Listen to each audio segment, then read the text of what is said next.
Shalom, salam berkat dari kami untuk pendengar sekalian. Saat ini pendengar akan diberkati dengan program Hari Ini Harinya Tuhan bagian yang ke-8. Sebuah program rohani tentang doktrin Alkitab yang menolong kita untuk semakin tertanam dalam kebenaran firman dan bertumbuh dalam kemuliaan. Bersama hambanya, Pendeta Gilbert Lumwendong, STH. Banyak orang merasa doktrin Alkitab sebagai sesuatu yang membingungkan. Tetapi tahukah saudara bahwa doktrin Alkitab intinya adalah memahami Alkitab dengan benar, dengan pemahaman yang sistematis, sehingga kita terus dapat tertanam di dalam kebenaran firman, sehingga kita terus bertumbuh di dalam kemuliaan Allah. Buka hati saudara sekalian untuk menerima berkat-berkat firman-Nya hari ini. Pada dasarnya Tuhan yang kita sembah adalah penguasa yang selalu rindu menyediakan yang terbaik bagi anak-anaknya. Bahkan dia rela mati buat kita, dia tumpahkan darahnya buat kita, dia memberikan Roh Kudusnya buat kita. Dan pada dasarnya Tuhan kita adalah penguasa yang rindu, yang menyediakan terbaik bagi anak-anaknya. Karena itu dia bertanggung jawab atas kehidupan kita. Alkitab berkata singa muda boleh merana kelaparan, tetapi orang yang berharap kepada Tuhan tidak pernah kekurangan sesuatu yang baik. Daud berkata, dulu aku muda, sekarang aku menjadi tua, tidak pernah aku lihat anak cucu orang benar meminta-minta roti. Dia bertanggung jawab atas kehidupan kita. Alkitab berkata kalau burung di udara Tuhan pelihara, apatah lagi kita sebagai orang percaya. Tetapi persoalannya seringkali pikiran kita negatif, seringkali pikiran kita dirasuk oleh setan, sehingga kita lihat apapun kita khawatir, kita bingung, kita panik. Kenapa kita tidak melihat kedahsyatan Tuhan? Hidup kita tidak ditentukan oleh keadaan, tetapi hidup kita ditentukan oleh iman dan kepastian keyakinan kita. Berarti jika selama kita beriman, yakin dan pasti, kita tahu bahwa Tuhan tidak pernah gagal. Dia Tuhan yang bertanggung jawab. Kalau dia memberikan kepada kita anak, berarti dia juga akan mengawasi, dia juga akan memberi hikmat, dia juga akan mencukupi kebutuhan kita, sehingga kita dapat menyekolahkan anak, sehingga kita dapat membesarkan anak-anak kita. Karena itu sebagai hamba Allah saya mau ingatkan, dia Tuhan yang bertanggung jawab buat kita. Kalau dia memberikan pekerjaan buat kita, maka dia juga akan memberikan kemampuan buat kita untuk mengerjakan dengan terbaik. Kalau dia membuka jalan buat kita melayani, maka dia juga akan membimbing buat kita. Bahkan kalau dia pun izinkan kita menghadapi badai masalah dan persoalan, dia juga akan memberikan kekuatan, mujizat serta hikmat untuk kita dapat menyelesaikannya. Haleluya. Berarti jelas yang pertama, Tuhan rindu menyediakan yang terbaik buat anak-anaknya. Karena itu dia bertanggung jawab atas kehidupan kita. Yang kedua, karena itu dia selalu akan mencukupi kebutuhan kita. Saudara kasih dalam Tuhan, Alkitab dengan tegas berkata, Allahku akan mencukupi segala keperluanmu. Segala kebutuhan dan keperluan kita Tuhan pasti akan cukupi. Tetapi ingat, persoalannya kadangkala bukan soal kebutuhan, bukan soal keperluan. Seringkali persoalannya membuat kita khawatir. Kita punya terlalu banyak keinginan. Saudaraku, keinginan yang tidak dikendalikan oleh Roh Kudus adalah keinginan yang membuat hidup manusia selalu tidak pernah puas. Tetapi segala kebutuhan, segala keperluan kita Tuhan cukupi dengan cara yang ajaib. Haleluya. Dan yang ketiga saya pelajari, karena dia senantiasa rindu menyediakan yang terbaik buat anak-anaknya, dia senantiasa membela kita. Ketika bahkan kita didakwa oleh iblis, dia membela kita. Tatkala orang mengutuk kita, dia membela kita. Tatkala orang merancangkan yang jahat buat kita, bahkan Alkitab berkata manusia boleh mereka-rekakan yang jahat, Allah mereka-rekakannya untuk kebaikan. Itu sebabnya hidup Kristen tidak pernah perlu gentar. Hidup Kristen tidak pernah perlu takut, karena yang menyertai kita lebih besar daripada yang melawan kita. Oh haleluya, Dia bertanggung jawab atas kehidupan kita.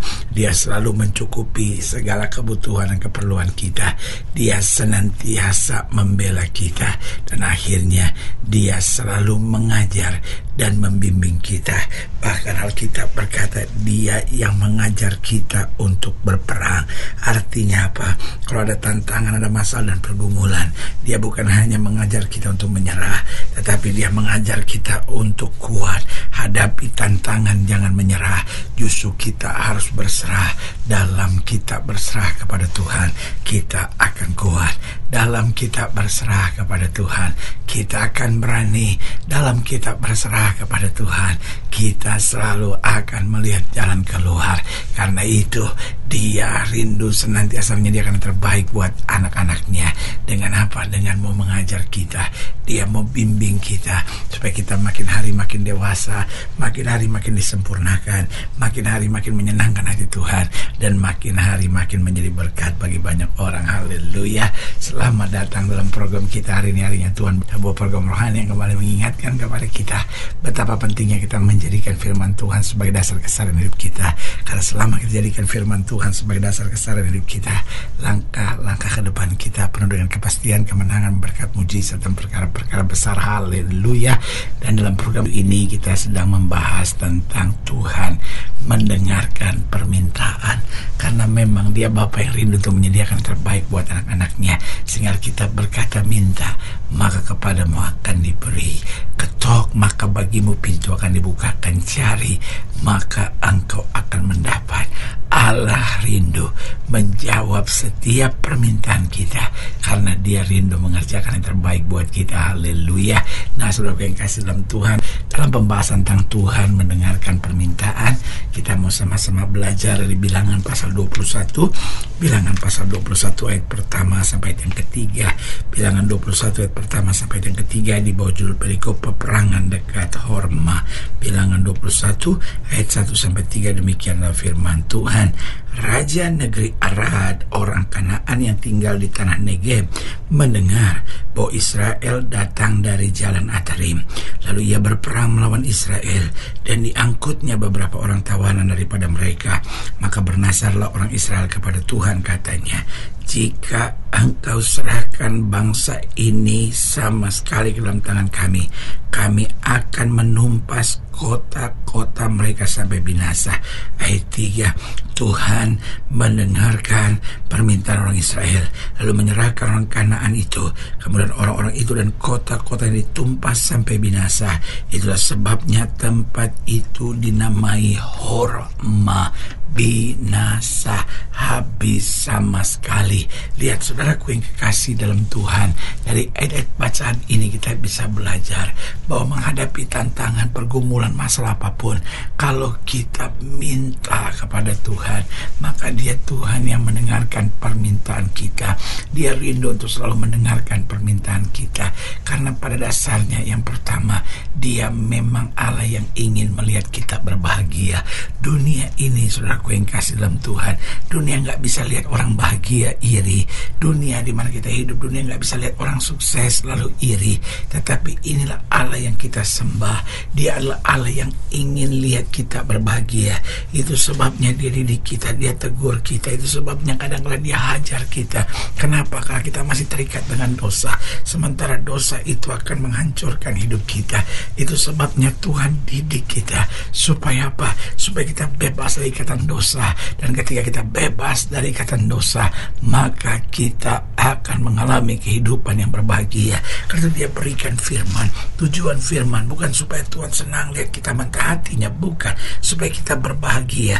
Makanya Alkitab bilang, kalau kamu tidak milik ke kiri maupun milik ke kanan, hidup kamu akan diberkati. Kamu tidak turun tapi naik, tidak menjadi ekor tapi akan menjadi kepala. Berarti saudaraku yang kasih dalam Tuhan, Dia rindu untuk selalu mendengarkan permintaan permintaan kita, karena pada dasarnya dia ingin lihat kita berbahagia. Yang kedua, karena dia ingin melihat kita berkelimpahan. Alkitab berkata, aku datang untuk memberi domba-dombaku hidup, dan hidup yang berkelimpahan. Tuhan gak mau kita sekedar diberkati, tetapi dia mau kita berkelimpahan, supaya bukan hanya kita yang dapat menikmatinya, tetapi orang di sekitar kita boleh dapat merasakan segala berkat Tuhan yang Tuhan curahkan buat kita. Jadi saudaraku, dia rindu untuk selalu mendengarkan permintaan kita, karena dia ingin lihat kita berbahagia.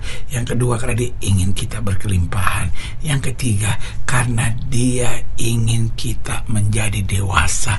Saudaraku yang kasih dalam Tuhan, jangan sampai kita cuma berbahagia sesaat atau karena ada alasan-alasan duniawi.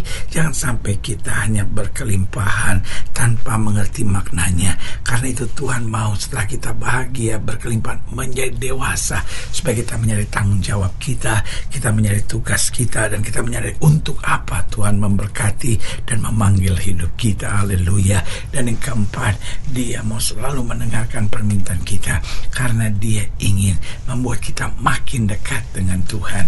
Karena waktu kita berbahagia, berkelimpahan, lalu kita nggak dekat sama Tuhan, wah, rusak segala sesuatunya. Tetapi kita berbahagia, berkelimpahan, dewasa, makin dekat dengan Tuhan, luar biasa, saudara-saudara. Dan yang kelima, dia selalu mau mendengarkan permintaan kita, karena dia ingin kita hidup setia. Alkitab dengan tegas berkata, orang yang bertahan sampai kesudahannya, itu yang akan beroleh selamatnya. Tuhan bukan hanya mencari orang baik, Tuhan hanya mencari orang-orang yang setia, yang bisa bertahan sampai akhir dan bertahan di dalam anugerah kasih karunia-Nya. Haleluya. Saudaraku yang kekasih dalam Tuhan, jika sedang dilayani lebih jauh, hubungi kami melalui telepon, hubungi kami melalui surat, kunjungi website kami, karena kami ada untuk membawa Bapak Ibu sudah senantiasa lebih dekat pada Tuhan dan mengalami kasih kuasa mujizat yang luar biasa. Haleluya. Secara khusus melalui program ini juga saya mau berdoa buat siap sedang sakit, siap sedang berbeban berat, karena saya percaya bahwa bagi Allah tidak ada perkara yang mustahil. Nah, saudara yang didoakan secara khusus boleh taruh tangan kanan saudara di dada, dan kita akan berdoa. Mari kita berdoa. Bapa, dalam nama Yesus, hamba doa buat yang sakit, hamba doa buat yang berbeban berat, hamba doa untuk setiap mereka sedang menghadapi masa-masa yang sukar, karena hamba percaya bahwa bagi Allah tidak ada perkara yang mustahil. Bapa, hamba berdoa di dalam nama Yesus, Tuhan jamah, yang sakit Tuhan sembuhkan, yang lemah Tuhan kuatkan, yang susah Tuhan hiburkan, yang jatuh Tuhan angkat, sehingga hari-hari yang penuh kemenangan boleh berlaku. Secara khusus hamba doa buat mereka taruh tangan kanannya di dada, di dalam nama Yesus, anugerah kasih karunia kuasa berkat Tuhan yang sempurna boleh terus bekerja. Bahkan mereka yang taruh tangan kanannya di dada dan butuh mujizat Tuhan secara khusus, sehingga kami boleh terus lebih dekat dengan Tuhan, semakin dewasa, boleh berjalan menyenangkan Tuhan, semakin berkelimpahan dan semakin jadi saksi Tuhan. Di dalam nama Yesus kami berdoa. Haleluya. Amin. Saudara yang kasih dalam Tuhan, kita sudah berdoa. Ingat, Allah tidak pernah lalai menepati janjinya. Inilah saatnya buat kita untuk bangkit, bersemangat, bersuka cita dalam menghadapi segala perkara, karena kita tahu Yesus